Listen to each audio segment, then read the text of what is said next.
from the National News Studio, Sri Lanka.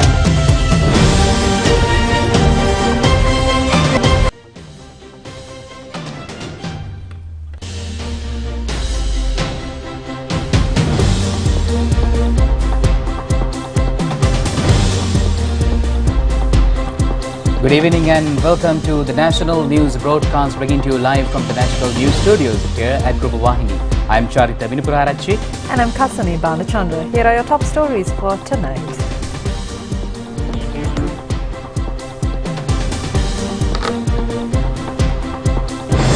Public help is sought to recover coats of arms missing from the presidential palace. Injured wild tusker Agbo is being treated continuously. Farmers request the government to purchase their paddy harvest 100 rupees to 130 rupees per kilo. Air strikes kills at least 22 in Khartoum, Sudan.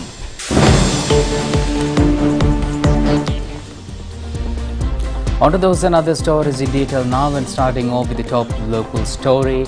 Electoral Balamandala meetings of several political parties were held yesterday.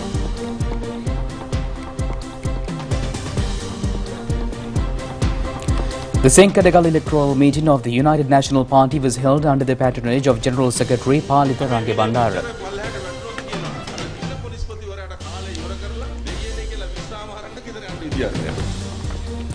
Faro Patana SLFP youth meeting was held under the patronage of National Organizer of the party Dobinda Disanayaka.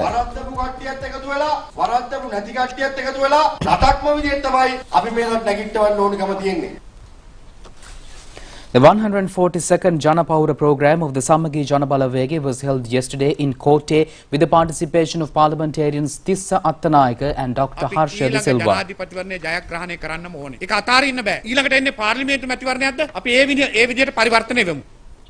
Homagama electoral meeting of the Sri Lanka Podujana Peramana was held yesterday under the patronage of Minister Dr. Bandula Gunawardena. වෙන රටවල ණය ප්‍රතිව්‍යුහගත කරන්නේ ඒ ණය ගෙවන්න පුළුවන් තත්ත්වයක් නිර්මාණය කරලා ලෝකෙට ඔප්පු කරන්න ඕනේ.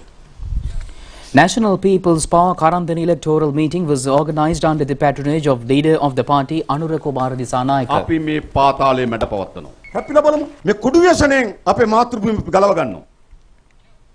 A public rally was held yesterday with the participation of Venerable Battaramulle Seelarathanathera. අඩුමගාන එක මිනිහෙක් දුප්පත් මිනිහෙකුට පොතක් පෑනක් පැන්සලක් හාල් කිලෝයක් අදිනවා නෑ.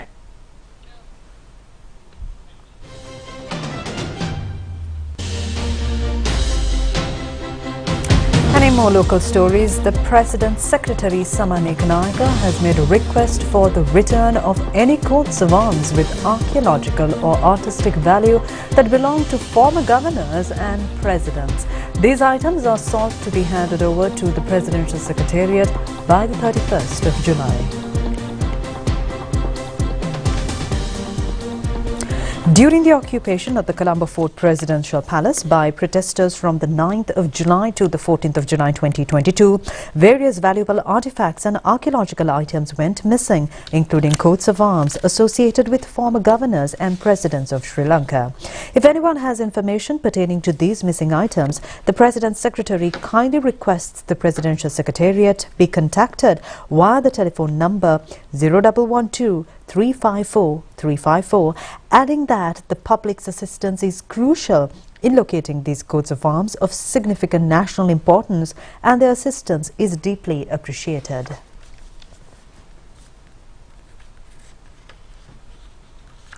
And meanwhile, Minister Dr. Bandula Gunawardena says that the construction of the elevated port access road will be completed by September next year. The minister made these remarks engaging in an observation tour in this construction site. This elevated port access way is 5.27 kilometers in length with a width of 25 meters comprising 4 lanes. This road leads from Ingurukade Junction to Goldface Green on 22 columns. The Asian Development Bank has granted $300 million for this project as a concessionary loan. The balance amount of $60 million will be supplied by the Sri Lankan government. Constructions are being carried out by Chinese Civil Engineering Corporation. Minister Dr. Bandula Gunawardena and several top officials monitored the construction work yesterday at this site. Pandulagama Veterinary Treatment Unit says that treatments are being continued to the injured elephant named Agbo. The elephant has slightly recovered from its illness. The wildlife officers have taken measures to continue treatment without delay amidst many difficulties.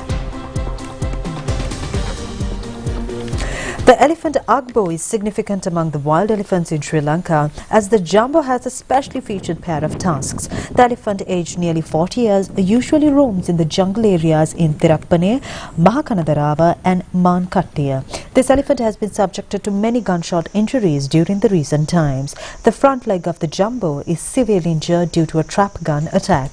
Tirappane Wildlife Office mediated to treat the elephant, and after 2 days of treatment, the elephant went missing in the area. Later, the elephant was discovered from Uggal area, and the Pandulagama Veterinary Unit started treatments following a huge search operation. The elephant is to be treated again tomorrow.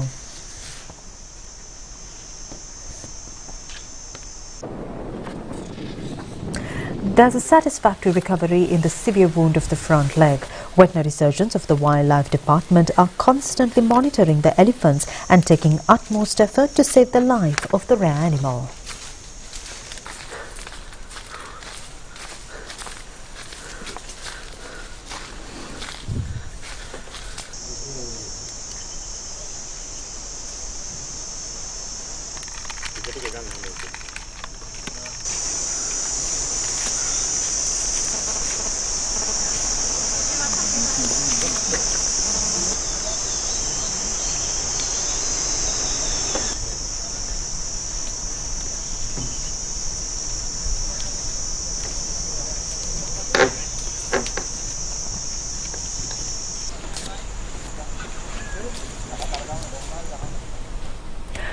Parliamentarian Mahindananda Alutgamage says that although many states collapsed in the face of public struggles, President Ranil Wickremesinghe has been able to return to Sri Lanka to normalcy within a short period of a year.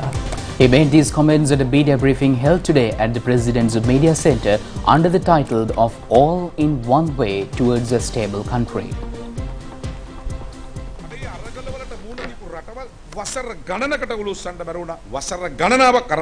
Parliamentarian Mahindananda Alutgamage said that many countries that have faced people's struggles collapsed, and it took many years for these countries to rise up again.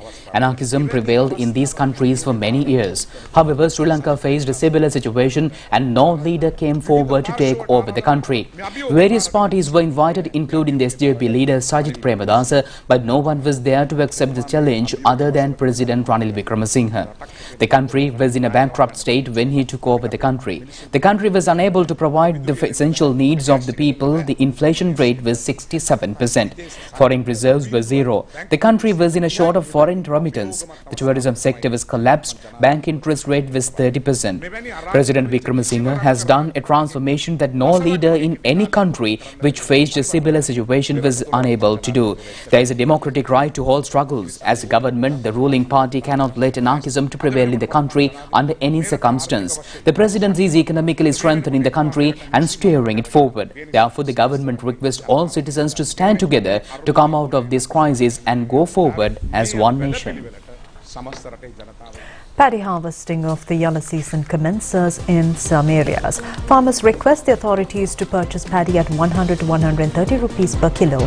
However, the Ministry of Agriculture says that their aim is to protect both the farmer and the consumer.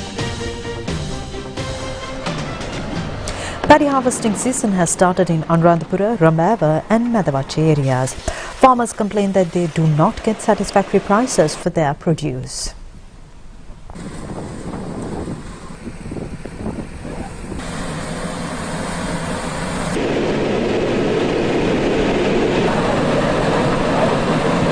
National Farmers Collective and the Mahabari Farmers Organization in Anuradhapura request the authorities to provide good price for their harvest. The Ministry of Agriculture states that farmers have been provided with a number of concessions to reduce the production cost. Accordingly, some brands of fertilizer were provided free of charge. Prices of some varieties of fertilizer were reduced and fuel needed for cultivation was also supplied free of charge, and many other relief has also been given. As required by farmers, if Paddy is purchased at 100 to 130 rupees per kilo. A kilo of rice will go up to 190 rupees. And meanwhile, canteen owners accuse that prices of food cannot be decreased since the Lav Gas company has not reduced the gas prices. In comparison to 12.5 kilogram cylinder of litro gas, a Lav Gas cylinder is 700 rupees higher. At a press briefing held in Colombo today, Canteen Owners Association expressed these views on this matter.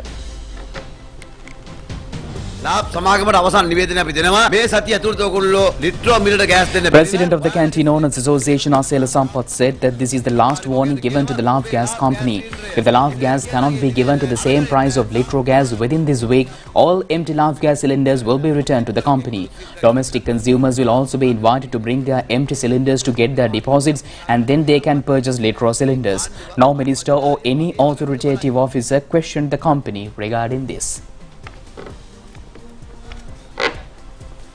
Former Director General of the Bribery or Corruption Commission, Attorney at Law Sarak Jaimana, says that public aspiration is to bring down bribery and corruption. He made these remarks joining the 101 Talks program produced by the President's Media Division.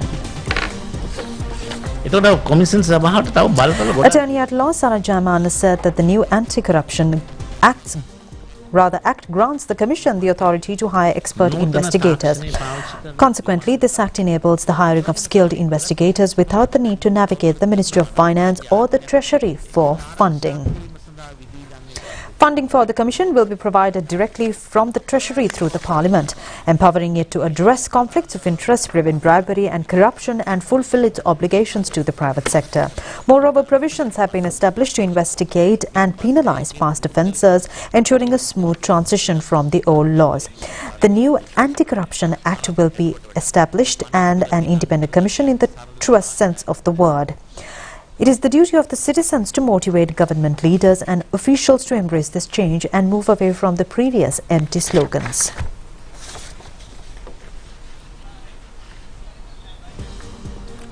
And meanwhile, President Ranil Wickremesinghe has appointed Mr. C.D. Vikramaratne as the Inspector General of Police for a further 3 months, subject to the approval of the Constitutional Council.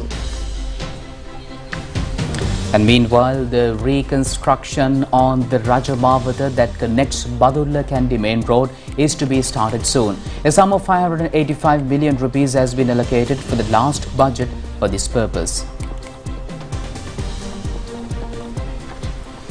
Although reconstruction of this road was started in several occasions, it was curtailed due to previous reasons. Under the first stage of the project, 2 bridges of the road that connects Haliyala and Uvaparanagama divisional secretariat areas will be reconstructed.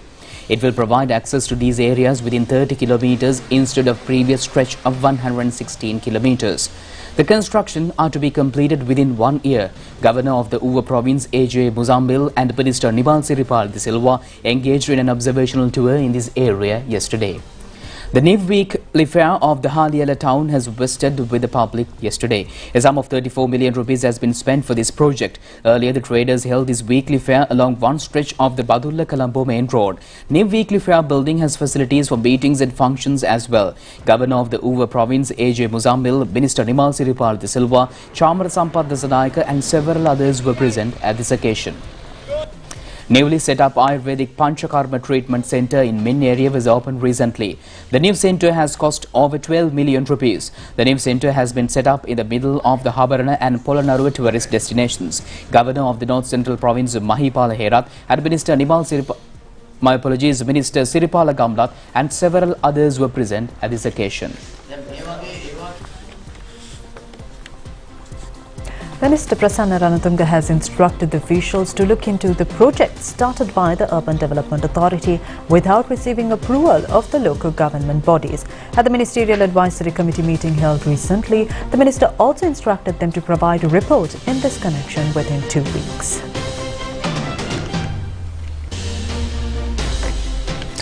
The minister points out that opening development projects without the approval of relevant local government body, many problems have been erupted. Therefore, the minister stressed that the institutions come under the purview of the Ministry of Urban Development and Housing should compulsorily obtain the approval of relevant local government bodies prior to starting any project. The minister further said that a follow-up for the project should also be carried out.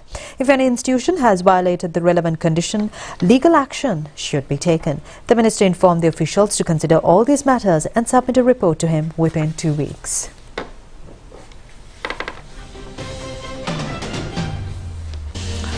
We always try to see the negative side of the life. But this story is about a girl who is attempting to see the positive side of the life. The girl is significant as she has lost both hands in birth.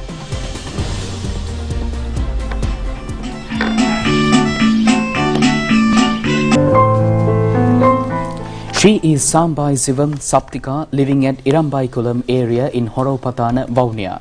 She is with born talents to sing and play instruments. Losing both arms is a big problem to her in chasing her dreams.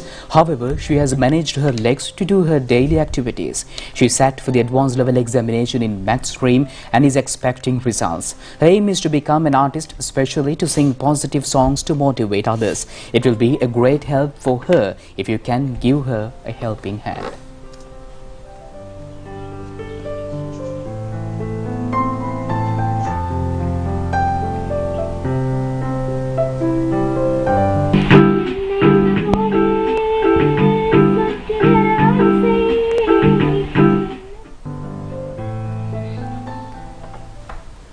And here's some more local news items in brief.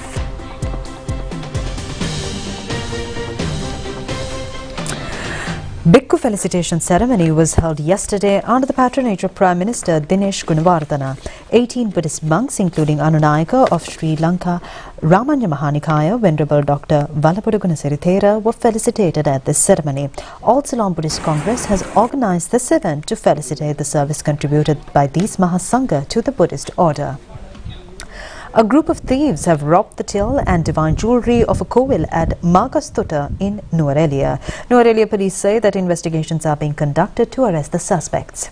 Professor Prasad Setunga has been appointed as the new Director General of the National Institute of Education. The relevant appointment letter was handed over to him by Minister Susil Premachand. Villagers say fish in Deepayala Canal in Angada is dying from several days. Many animals who consume water of this canal have also died. The villagers complain that chlorine or any other toxic chemical has got contaminated in this water. A Buddhist monk has been arrested under the charge of abusing 3 novice monks at a temple in Navalapitiya. The suspect was produced before Navalapitiya Magistrates Court and remanded till the 14th of this month.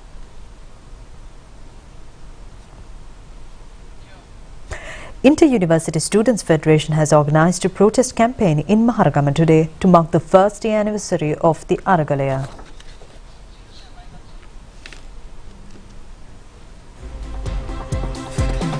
Foreign news on the other side of this break.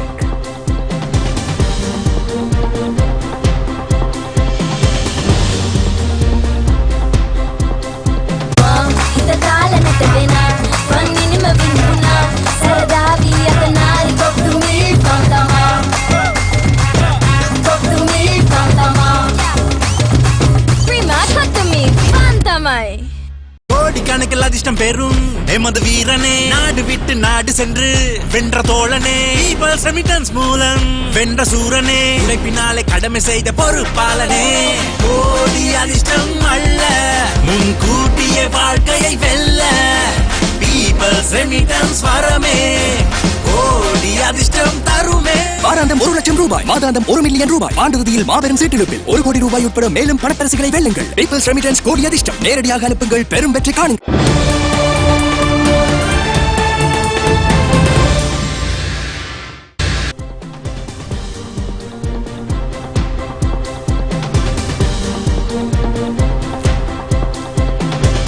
And in foreign news tonight, a Sudanese army airstrike on the capital has killed at least 22 people and injured many others. Women and children were among the victims, according to foreign reports. The airstrike hit the Dar es Salaam district of Durman on the opposite bank of the Nile to the capital Khartoum yesterday. The army and a paramilitary force have been battling for control of the capital since April. Khartoum health officials said at least 22 people had been killed from the airstrike, while the paramilitary force said the death toll was 31. The paramilitary group added in statement that the strike had caused significant destruction to homes. The UN Secretary General Antonio Guterres said he was appalled by the violence and concerned that the conflict would become a full-scale civil war, potentially destabilizing the entire region. He called on both sides to cease fighting and protect civilians. And meanwhile, the U.S. Treasury Secretary Janet Yellen has said a visit to Beijing has marked a step forward in efforts to stabilize relations between the two countries. U.S. Treasury Secretary Janet Yellen has said a four-day trip to Beijing has put ties with China on a surge footing. She has indicated that the visit paved the way for better communication between top officials who run the world's two largest economies. The U.S.-China relationship has deteriorated in recent years. Yellen said despite significant disagreements between the two countries, the U.S. did not wield its economic might as a weapon to be deployed against China. Over a dozen deaths have been reported across northwest India in the past 24 hours as heavy rains continued to lash several states for the second consecutive day, affecting tens of thousands of people.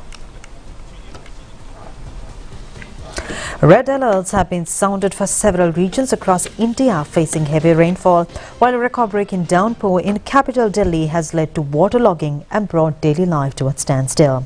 This time, Delhi has received the highest single-day rainfall in July since 1982 and the third highest single-day rainfall since 1958, according to the India Meteorological Department. Red alerts for rain in addition to landslides and flash floods have been issued for the states of Uttarakhand, Himachal Pradesh, the northern areas of Punjab and Haryana, and Jammu and Kashmir. India Meteorological Department predicts more than 204 millimeters of rain to fall in these states. Over dozens of deaths have reported from many areas in the northwest parts of the country. And meanwhile, the strike at more than 30 ports in British Columbia, Canada, had lasted for a week, affecting the shipment of about 4.6 billion Canadian dollars worth of cargo. According to the local media reports, about 7,400 workers joined the strike. Several industry associations in British Columbia are calling on the federal government to take urgent actions to end the strike as soon as possible. The port of Vancouver involved in the strike is one of the key points in Canada's Pacific Gateway supply chain, handling about 25% of Canadian total trade. AI for Good Global Summit was held both on-site and online in Geneva recently, aiming at identifying practical applications of artificial intelligence, scaling solutions for global impact, and accelerating progress towards the UN Sustainable Development Goals. It was organized by the International Telecommunication Union, the UN Specialized Agency for Information and Communication Technology, in partnership with 40 UN sister agencies and co-convened with the government of Switzerland. Secretary General of the ITU, Doreen Bogdan-Martin, called on all parties to discuss the development of appropriate artificial intelligence regulations and relevant preventive measures. Moving to Korea, panda keepers in South Korea, Evelyn Su, are working around the clock as Air Bao, the celebrity panda, is expecting a second cub this month. The giant panda pair Ai Bao and Le Bao arrived in South Korea in March 2016. Their celebrity daughter Fu Bao was born on July 20, 2020. Fu Bao's birth and growth have been well documented on South Korea's TV shows. Some of the heart-melting scenes when they snuggled and held tightly. Panda keeping Kawuchol Won's arms went viral on social media and touched many people. A one-of-a-kind undersea concert spotlighted reef protection yesterday while entertaining divers and snorkelers in Florida Keys waters. The 39th annual Lower Keys Underwater Music Festival was held at Lukey Reef, an area of the Florida Keys National Marine Sanctuary south of Big Pine Key. The sanctuary protects the water surrounding the entire Keys Island chain, designed to encourage environmental responsible diving and preservation of the Keys Coral Reef. The event was presented by the Lower Keys Chamber of Commerce. Music broadcast by the radio station was piped underwater via speakers suspended beneath boats that were positioned above the reef. Several hundred divers and snorkelers listened to the subsea soundtrack as they explored Lukey's colorful realm of tropical fish, coral formations and other marine life.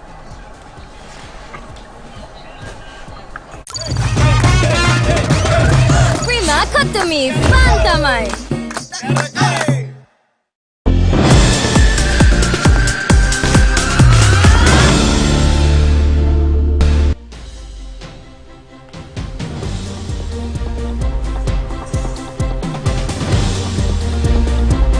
Welcome back with sports update. And Sri Lanka became the champions of the World Cup ODI qualifiers played in Harare. Sri Lanka won the final match, which was played against Netherlands today by 128 runs. The coin, Dawson, go ahead.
And with that, we conclude tonight's news. Just tomorrow at the very same time. I'm Charita, signing off with Khasani. Stay safe.